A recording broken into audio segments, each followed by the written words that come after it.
Okay. His name's Sebastian Maniscalco. Ooh, Sebby man. when did this been okay?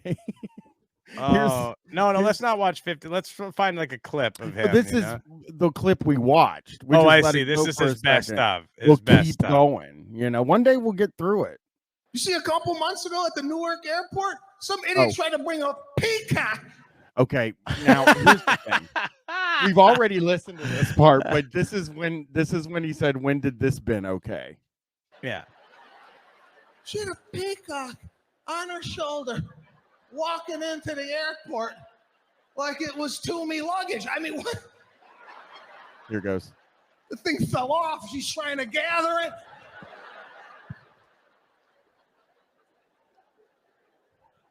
When these people leave the house, anybody say anything to them? No. If I left the house with a peacock on my back, someone would come up to me. Where the fuck you going with that? Would they? Do you think that's true? Yeah. You're gonna bring that on an airplane? What are you, nuts? Yeah, that's his family. Yeah. I can't go to something like this. I cannot go. Okay, I'm moving forward. All right. She's like, oh my God, what's going on? I said I'm going in the mini mart. Oh, yeah, we did this one. It's midnight. I'm telling you, let's go to a different clip. Right? I don't know what you people do after a night out, but I go home, I brush my teeth, take my clothes, and boom, right in bed. All right. Yeah, I'll find a different clip here. We'll find. You know what I was watching earlier? John Hamm on. Here's one. Oh, this is going to be good. Oh, this is his full Comedy Central presents. Great. This is going to be early Maniscalco. This is before he hit really big. Oh, he's looking good. This is like what would be before he was like a big, huge star. He's got a movie out now, Chris. Did you see that? Yeah. About my father or something. Yeah. That's what we can watch. Let's do that. Not the movie, of course. I mean, there's 2 movies that came out about comedians, and I don't know how you feel about mobile. I just tried to write movie and he write mobile. He's worried. All right. Hey, Dad, check it out. I could die. Sebastian, your suit. My parents are inviting us to the summer place for the big 4th of July weekend. I can't leave my father. This is the first summer since we have to say goodbye to your dear mother, and you're going to leave me to burn the sparklers and eat the hot dogs alone. Why don't we just bring him? Nah, I don't think so. You hear this? Ladies, he's worried his immigrant father's going to make him look like some kind of Goomba. Right, listen, if we're going to do this, Dad, you got to dial it down with all the this. What is this? Welcome to White Oak. Poor Robert De Niro. It's crazy that fuck Robert De Niro. It's crazy that Sebastian Maniscalco and Bert Kreischer, these 2 insufferable comedians, both put out horrible movies on like the same weekend. Yeah, I'm gonna watch we'll watch the Machine one too, because that somebody in the chat, Billy Mumphrey said both of the movies were terrible. Billy Mumphrey is a soldier. He watched both. Oh, I thought about watching. I think they're out on streaming now, so I could, if I really. Tonight, I'm going to watch a movie called Past Lives. Has anyone heard of that one? Korean movie, Past Lives. Really excited about that in the theater. Yeah, Ariel and Eric going. Oh, hello. I saw No Hard Feelings on Friday night.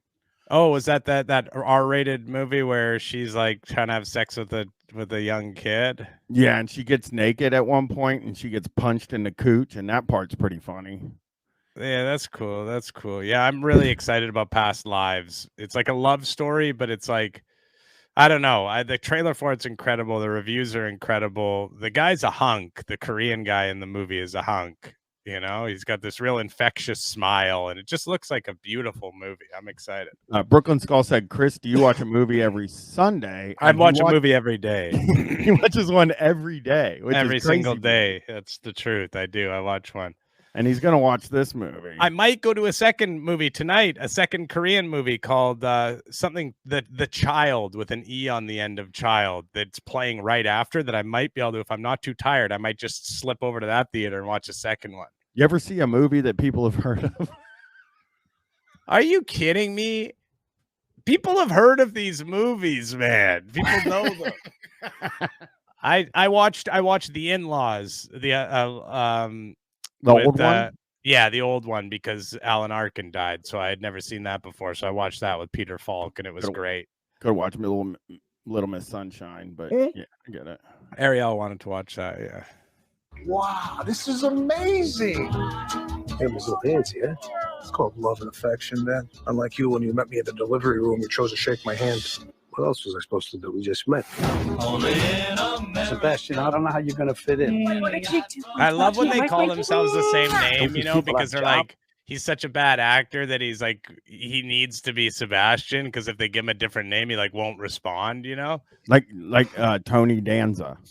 Yeah, exactly. Right. He's like Crimes of the Future, great movie. Crimes of the Future, it's sort of a different experience for me because I did sort of fool around in the theater during Crimes of the Future. I went and saw it, and we were the only ones in the theater. I'm the sex guy. Don't tell anyone. Don't tell anyone. So I'm the sex guy. Yeah, you are. You are. In the movie, like. You still are. You still are. It is sex guy. It's not a sexy movie. No, it was not. It was not the sex guy behavior. It was not the movie that got us, you know, feeling sexy. I did the same thing. I did the same thing at Natural Born Killers when I was 15. So yeah, well, guess what? Maybe some of us hadn't done it when we were teenagers, and it was something that we really wanted to live out, sort of a fantasy, and it was kind of cool. All right. They got their money in the stock market. The mayonnaise jars buried in their backyard. I just hope nothing gets stolen this weekend, because these people love to blame the immigrants. Okay. I mean, it's funny to have a white guy saying that. Give you the grand tour. This is Doug. He's learning to be a healer. Hello. What are you doing? Just serenading our pet peacock. A peacock. What the hell? What if somebody's got to ask him what the hell you go with that thing? When did this been okay? That's actually incredible, because that shows just how fucking closed off his brain. Like, he only has like 11 ideas, you know, and he's like, well, we got to have a peacock in the movie. Peacocks are funny as hell. Back when I was an open mic guy, I was sitting at a table and having this conversation with this other comic, right? You were around the, like, just around the table, the classic table. No, I never sit at the table. Nobody liked me at all. I had no comedian friends. I would go up, I'd do the thing, and I would leave. That was it. Never talk to anybody. Finally, this guy comes over and he's like, hey, you know, and starts talking to us. Like, it's like we're having a conversation. It was really... I was like, man, I'm starting to fucking fit in. And the goddamn guy goes on stage and says all of the exact same stuff he had said to me at the table. And I was so depressed. I thought it was gonna go a different direction. I thought that the guy was gonna come up and you were gonna be like, oh, I'm finally in with this guy. I'm finally got a new comedy friend. And then the guy goes on stage and he's just so racist. He's just like the most offensive comedian ever. One of the last nights I did it, a guy came in and he went by Spike. He goes on stage. He's like, you know, the person before him has to introduce him. He's like, ladies and gentlemen, Spike. Spike comes on stage and does 6 minutes pretending to be a guy that works at like a Japanese steakhouse. Oh, he's a white guy, but he's pretending to be a white guy who works at the Japanese steakhouse. No, Oh. not pretending to be a white guy. Oh, I see. And he does the whole thing, like the hibachi thing, right? Where he's like, and then they put the onions on the thing, he's saying it in the most racist possible way. I love the people with their crazy names in comedy. There was like this guy, I won't say what his actual name is because you could be able to look it up or whatever, but like, let's say his name is like Flippy McGee or whatever. So we were doing some open mic in Calgary at Broken City, is like famous comedy Monday night. And this really mean comedian who's like pretty famous comedian, but he was really mean. The guy was just like, yeah, like, you know, what do you want me to say? He's like, oh, my name's Flippy McGee. And I remember like standing there and the mean comic was just like, man, I'm not fucking introducing you as Flippy McGee. What the fuck does it say on your fucking driver's license? And he made the guy tell him his real name and introduced him as that. We had a guy in town named the Devil. He went by the Devil. Was Yeah. and he would come on stage, and he was at every open mic, Chris, every single one. And he always had a mug of coffee like he brought from home, but like a regular, not like covered mug, just a regular like very cool. coffee mug that he would walk around with. And it'd be like, ladies and gentlemen, the devil, and the devil goes up on stage, and he's like in his 50s. He might even have been 60. I expect him to be older. Yeah, he's old as fuck. I mean, the guy is The like devil. an old punk rock guy, He gets on stage and he stands silently for 2 minutes. And then after the 2 minutes, he pulls a flashlight out of his pocket and shines it on his face and stands there for another 3 minutes. And just fucking killed the room. You don't say. He sort of made it difficult on the next performer. Yeah, he would murder the fucking room. By the way, murder, you got to be careful. Kill and murder in comedy actually means to do well. I know. Well, okay. He would make the room quieter. It was very hard to come after him. Yeah. He's tough act to follow. And I would be like, you gotta fucking tell the devil. He's not like, allowed if I was running this, I would just say, you gotta do something. You gotta talk. You have to talk. It's one of the requirements. Well, there could be mime stuff. There could be mime okay, stuff. but he wasn't moving at all. He did the one move with the flashlight. But the other comedians thought it was really fucking funny. So they would just let him go up every single time. You could not fucking escape him. And the fact that all of the other comics didn't particularly like me, I either went on last, which would be like number 22, or you'd go after the devil, or I'd go after the devil. Yeah, it was fucking great. I loved it. I saw my friend. I hadn't seen him in like 10 years, and he was like my friend from school, and he was like kind of into like criminal activity and stuff, and into like selling drugs and basic crime and stuff. And I was like, oh, how you doing? I saw him at like some Super Bowl party. And my friend, he's like, he wasn't even joking. He didn't like see the irony of it. He was like, oh man, I'm fucking doing super well. I've got this like chance to make a bunch of money in Thailand, like $150,000 working with this guy named the Devil. Like that was his street name. And I was like, oh shit. Okay. So you are doing well. Very nice. And also I want to say though, this friend is now sober and actually doing well. I just got word of that like about a month ago. That's great. So he's actually doing well. Lou Bega Freak, I noticed it would be a Grey Cup party for me. I don't think Chris really understands the Grey Cup. You're such a stupid fuck. I've literally been and watched the BC Lions win the Grey Cup live at BC Place. I watched it. I've been to 3 different Grey Cups in my life, live in person. This guy loves the Super Bowl. He's just like, oh yeah, the Grey Cup, that's bullcrap. I watched the. The Super Bowl is better than the Grey Cup. Nope. I like the Grey Cup better. But that's crazy. I mean, the players are just better in the NFL. The ones who can't make the NFL are in the CFL. I like the CFL better. No, it was a Super Bowl party. I was at a Super Bowl party. I watch both. It's interesting that he says Super Bowl party and not Grey Cup, like as in like with me being Canadian. But it wasn't. They are played on different days, and I happened to be at a Super Bowl party at the time, so I don't know what point you think you're making.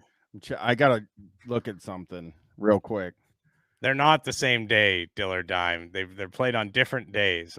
Super Bowl's the Grey Cup is played on November 19th, 2023. Yeah. So the Super Bowl's played in January. I don't know it as well because I didn't watch the Super Bowl this year. That's true. I didn't watch the Super Bowl this year. Oh, that's interesting. But I did watch the Grey Cup. I watched the Grey Cup. Mm-hmm. Now, who do you think is the favorite this year to win the Grey Cup? If you had to say, damn it, the Blue Bombers. I think Winnipeg Blue Bombers they are a good team. Oh, I know.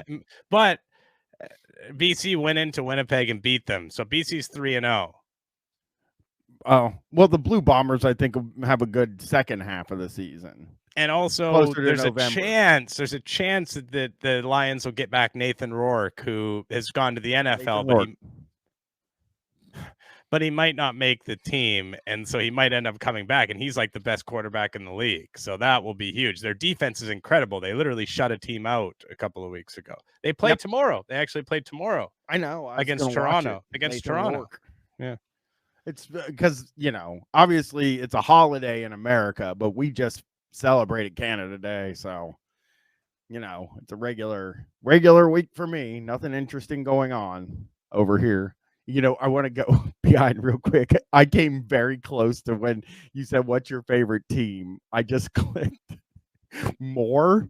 And my first instinct was to say TBD because I was on like the playoff thing. And the T kind of came out. I mean, it's funny that you say that. We did have a team at one point in the CFL called the Baltimore CFLers. An American team in the CFL, and they were called the CFLers, and that is because they had to change their name because they were the Baltimore Stallions or the Colts or something, and they had Indianapolis sued them. Yeah. So I hate when American football messes with my Canadian football. Also, this is the best thing about it is that there used to be two teams. There was only 8 teams in the league, and 2 of them were named the Rough Riders. That's like the true and funniest fact about the CFL. They had 8 teams and 2 of them were named the Rough Riders. That's just so fucked. Sex name too. Yeah. Rough Riders. They're birds for pets. He's like family. Peacocks are just a bunch of goddamn show-offs, if you ask me. I was nervous to bring you here. But I didn't know you were going to spend the whole time Give a embarrassing. little bit. How could you say that to your father? Give a little bit of your life for me. This is one of those songs that I'm not gonna watch the movie. If it's played in the thing, I'm just like, I don't. Yeah, I'm out. Fucking watch this thing. I need a gun or something in this movie. Here we go again. Everything I'm doing for you, that I've ever done for you, is for your own good. We got one of those. Check it out, I could die. I'm trying to make sure that you don't make an ass out of yourself by trying to be somebody you're not. Oh my god. Oh shit. Sebastian, your suit. It's Versace. Do you like it? No, you moron. It's not up. Oh. Oh golly. My mom can't unsee that. I would love to. It'd be really funny. I hope. Has anyone seen the movie? Yeah, by the Billy way, Mumphreys did. Jerry Street subscribing tier 1 says Sebastian man he blows. Because does he make reference to his penis being big? I hope that's the case. You know what I mean? Like I love when someone makes their own movie and then they're like making a reference to them having a big penis in the movie. It's remember the Man Cow Howard Stern song where Man Cow talks about how Howard Stern has a small penis and he has a huge penis. Yeah, and it's like, dude, I don't think you understand. That's classic to say you have a huge penis. Italian dinner for everybody. We don't keep a lot of food here. Maniscalco always Hey, finds fuck a you. way to That's a eat guy them. from Succession. Oh, who? That old guy. The old guy. He's from Succession. Oh, that hasn't come out here in Canada yet on Crave. Mother has an old Italian saying, family isn't one important thing, It's everything. I can't believe you put this all together from what we have. There he is. It's artichoke and poultry. So, He looks. Oh, he's the other guy from Succession. I thought you were talking about like the guy. No, he's not Logan. He's not Brian Cox. No. Yeah.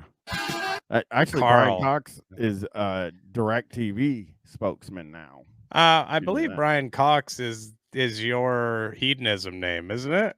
No, I don't have a hedonism name. I think that's the name you go by when you're at Hedo. I believe. Brian Cox.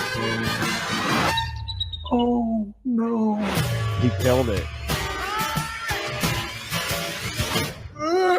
Is that the Anders guy? Yeah, that's the guy from Workaholics. Workaholics, don't do that. Workaholics, don't do that to us. Come on.